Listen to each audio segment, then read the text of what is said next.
এ পর্যায়ে একটি hip hop গান পরিবেশিত হতে যাচ্ছে, চলুন শুনে আসি।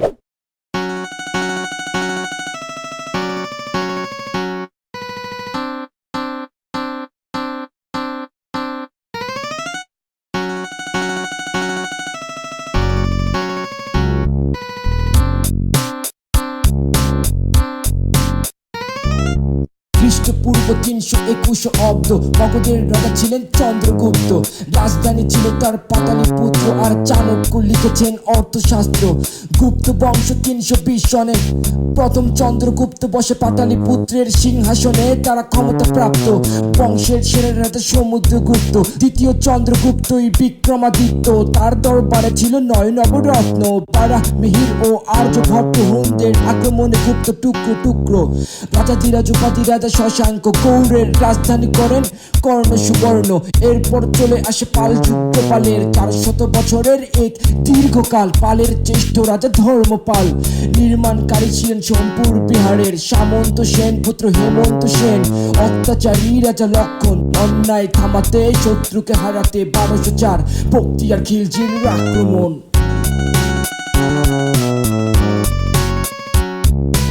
বখতিয়ার খিলজির আক্রমণ 1526 পানিপথের যুদ্ধে ইব্রাহিম লোদিকে যুদ্ধতে হারিয়ে মুঘল সাম্রাজ্য সৃষ্টি বাবরের হাত ধরে। 1530 বাবর চলে যায় ওসপারে। বাবরের পুত্র দিল্লির সম্রাট হুমায়ুন নাম তার, জান্নাতবাদ নাম রেখেছিলেন বাংলার। 1540 কনৌজের যুদ্ধে পরাজিত হুমায়ুন শেরশাহ জয়ী হয়ে দিল্লির সম্রাট। ঘোড়ার ডাকের করে সংবাদ আনা নেয়া, লাহোর থেকে সোনারগাঁ গ্র্যান্ড ট্রাঙ্ক রোড দাম নামে মুদ্রা সবই করেন শেরশাহ। ছিলেন এই ভারতের জনপ্রিয় বাদশাহ, জনপ্রিয় বাদশাহ।